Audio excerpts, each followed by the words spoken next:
Welcome back to The Factor Uncensored. New reports indicate red flags were raised as far back as 2018 that damage to the high-rise condo in Surfside, Florida was speeding up. It brings up important conversations of questions you must ask before you buy or rent a property. We have two experts with the guidance you need.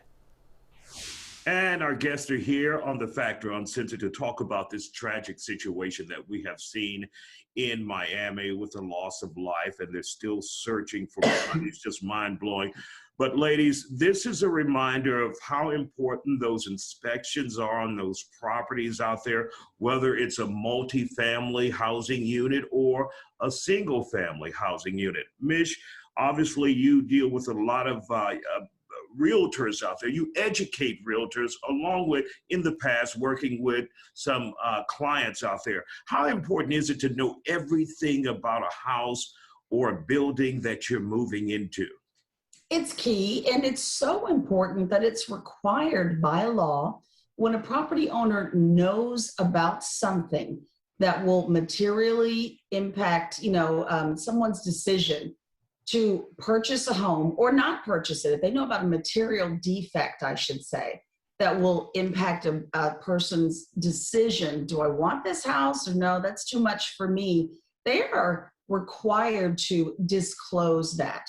They cannot withhold. Give us an example, Mish, of some of the things that we need to know about those disclosures, examples of what we could find out about a house that we wouldn't typically expect. You don't walk in the door and know about electrical issues, grounding issues. You don't walk in the door and see plumbing problems looming. An inspector could see those things, but a potential home buyer could not. And so there's all kinds of things, even a loose banister on a stair railing. You may not walk a home and go, let me shake that banister. But one day you might trip, fall, and put your weight on it. Next thing you know, you've gone over. So there are lots of things that you may not see that can happen. Someone needs to disclose. And of course, here in Texas, most importantly, in the Houston area, flooding. You need to know whether a community floods before you buy. Also, if you're renting there, right, Zoe? Yeah, absolutely. And so a lot of the things that Mish has mentioned that apply to homeowners, renters don't have those same protections. So just until this last legislative session, potential landlords and property managers didn't have to disclose whether or not a rental property had flooded. And that's an enormous decision, especially because we know that renters recover more slowly post-disaster than that. So there are all these benefits that homeowners are afforded in the process when they choose to do an inspection, or are often mandated to do an inspection, that renters simply don't have. And it's especially important, as you said, in Houston, Harris County, but really across the Gulf Coast. And Miami has very similar, weather issues to us and climate issues to us, that we make sure that, the bulk of the population in Houston are renters, and it's trending that way in Harris County, that we're all protected and safe in our homes. Any protections that they're looking at down the road for renters, or do they have to do just their due diligence and investigate before they move into a property or a multi-family unit?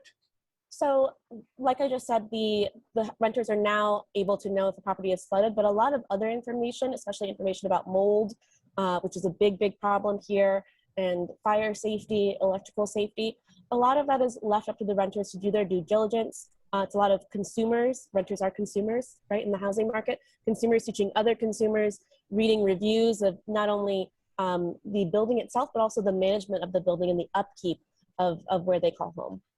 Now, Mish, for someone who may be buying into or renting a high rise like what we saw, well, not really a high rise, I think in Miami, would you call that a mid rise or?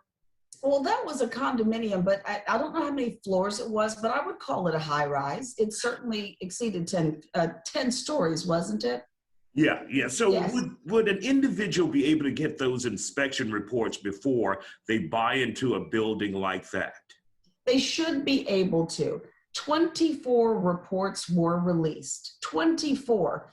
And if you're going to purchase a home, I don't know what the laws are there, but in these parts, if you're going to purchase, then you have the rights to those documents because that means the owner is aware.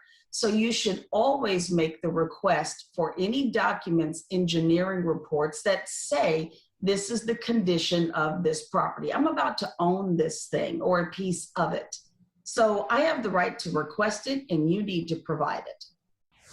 Always remember to do your research, and prayers to those families in Florida.